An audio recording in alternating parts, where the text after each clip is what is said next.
Alright guys, so if you can tell, I am officially in Brazil.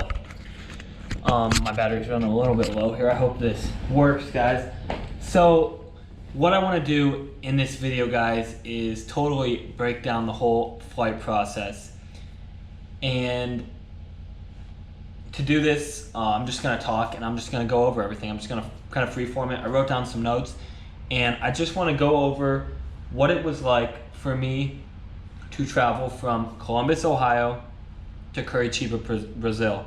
The whole thing together took about 18 hours, but all in all it was pretty easy. There was a couple difficulties, but nothing too bad, and this is something that anyone can do, and I've only been here for not even a day now, but it's very exciting and a little nerve-wracking. I'd be lying if I didn't say I was a little nervous. I have a roommate coming tomorrow, real nice kid, Mateo, but I'm on my own today, and it's crazy just being in a new place, and I've already learned so much just from this couple day journey, and I want to share that with you guys.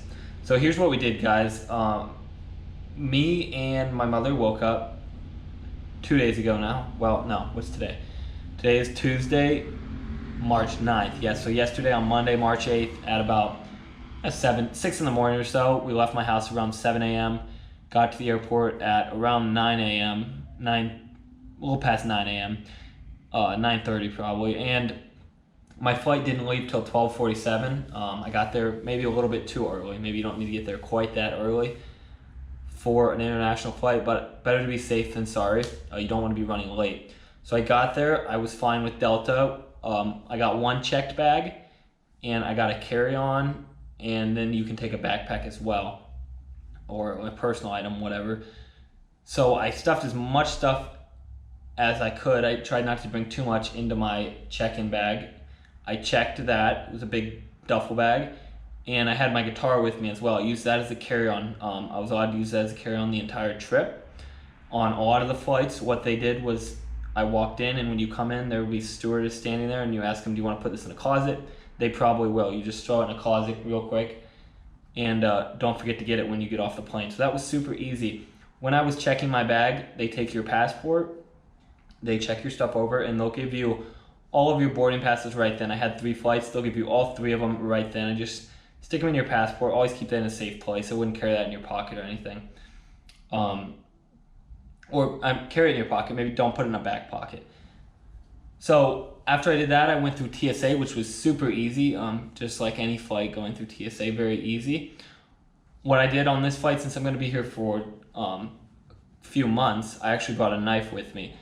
And I also brought some food for my roommate who's from Italy. I brought some candy and some peanut butter and stuff that they don't have in Italy for him. To do this, I called Delta just to make sure.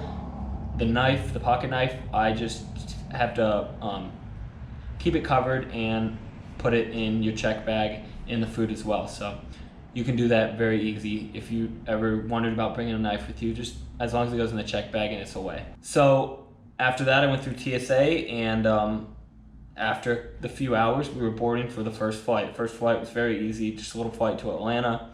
Nothing big about that, just went on there, put my guitar in the closet again, and since that was just a domestic flight, it was very, very easy. At Atlanta, it was a very big airport, very cool airport. The international terminals, you actually have to take, they have like a little subway train thing. They have those in lots of airports.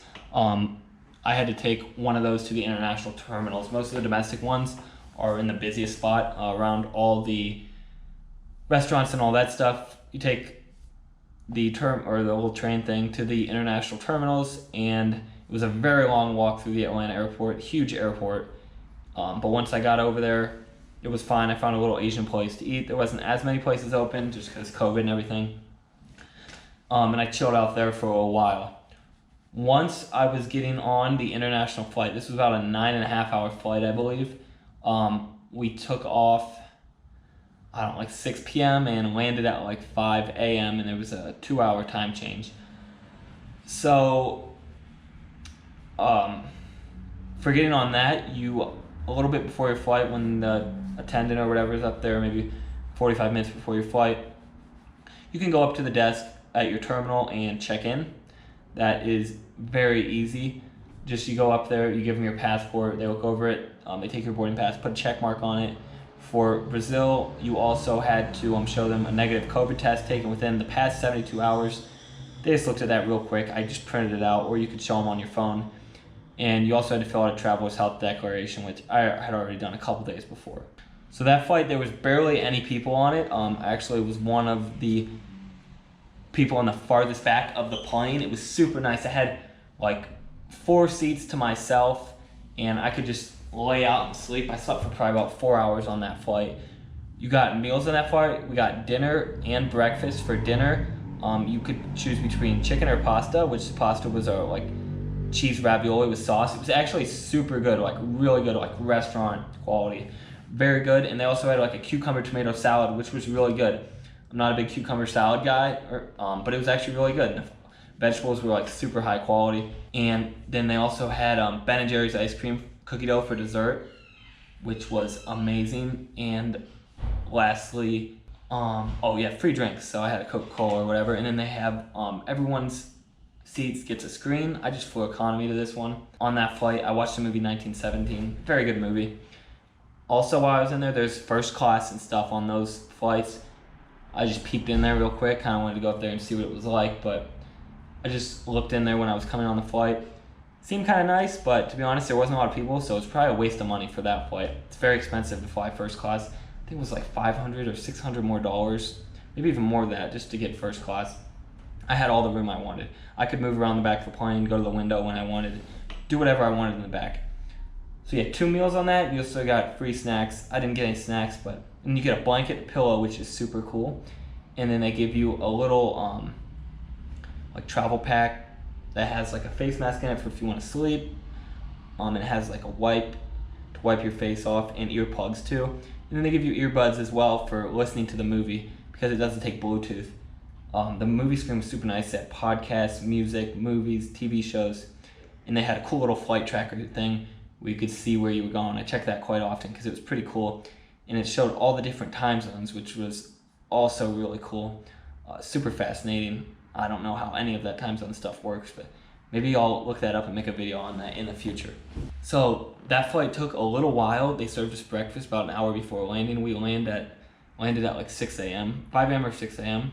So once I landed in Sao Paulo, this is where it got a bit interesting. Everyone was speaking Portuguese there. There was some English speakers, so that was nice. You have to go through customs and immigration. They showed me where that was. So you give them your passport and they look over it.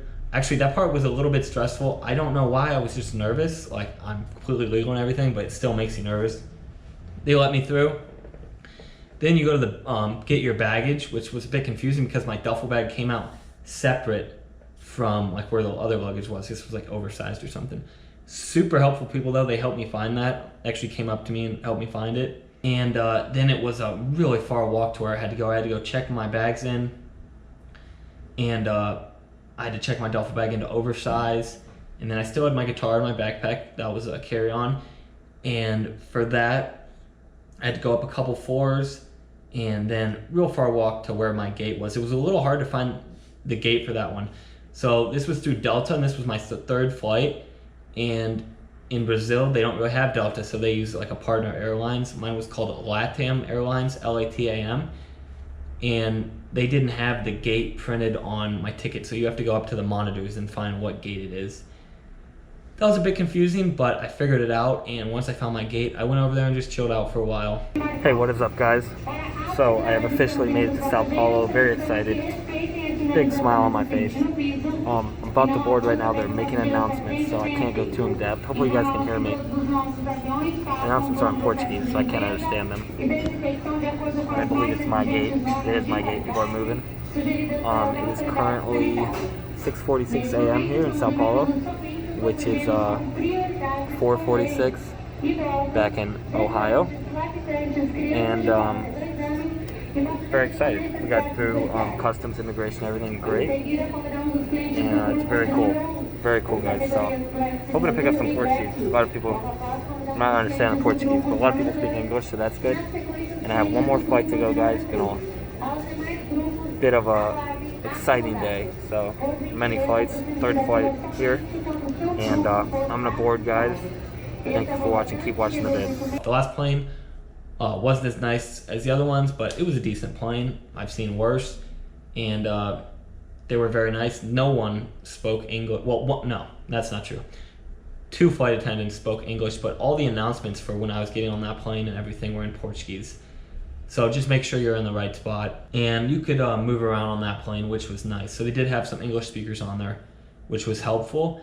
And that was a real short flight. It was very pretty looking out at Brazil and everything. I was a little tired at this point and ready to get home. So once I got off that flight, as soon as I got my baggage, and after you get off that flight, since that's domestic, it was Sao Paulo to Curitiba, you don't have to show your passport anymore or anything like that. Once you check in Brazil or in whatever country you're in, any domestic flights in that country, you don't need to show your passport anymore. At least that's how it was for me. So as soon as I got my baggage, I was trying to figure out what I was gonna do, get an Uber, taxi, whatever. There were these 2 ladies to the left in these blue shirts with this company called Safer, and it said taxi or transportation, whatever on it. They didn't speak any English, but I went up to them and very easy booked a car. She used Translate on her phone kind of to talk to me.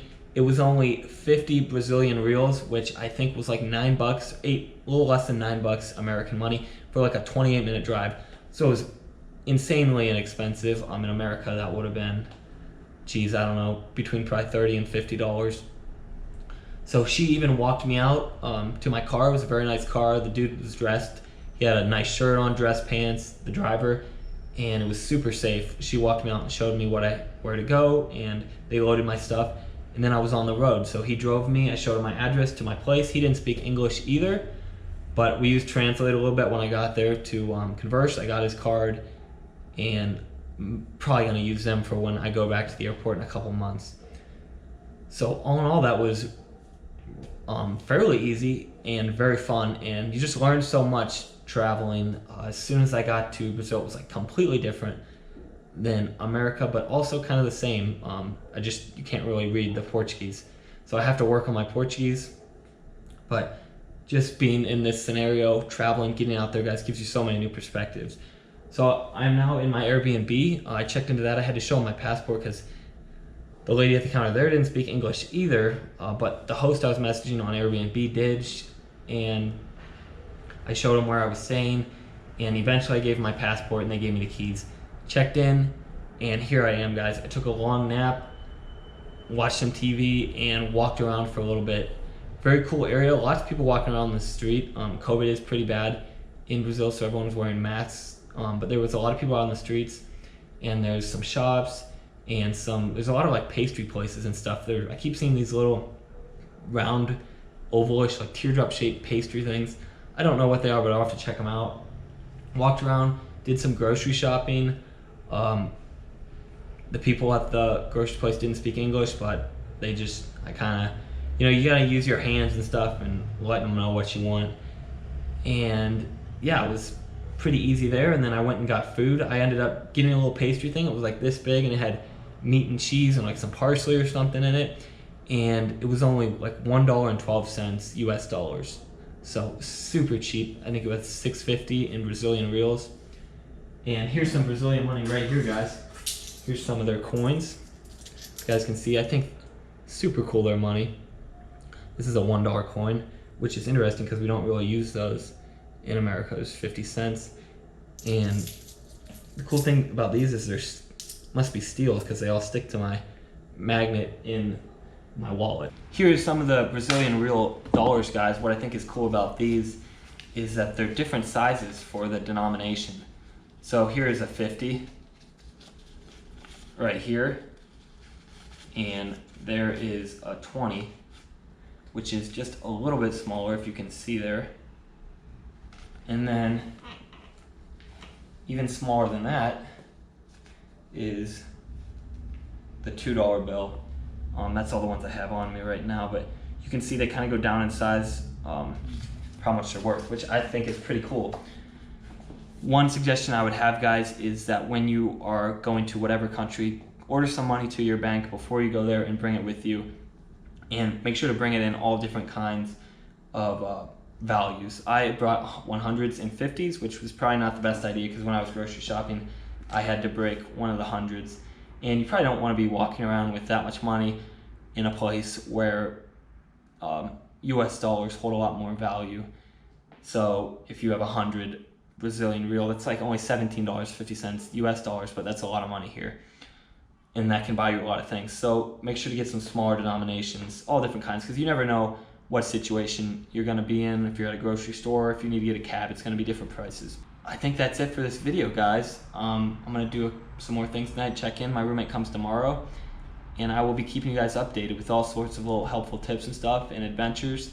Make sure to keep traveling and living adventure style, guys. Gotta admit, I'm a little nervous for these next few months, but it's a good nervous. You wanna put yourself in those situations and get out there. I hope you guys enjoyed this and this helped you in some way. Make sure to get out and travel to another country, another state, another city, just down the road even. Go to a place you've never been, guys.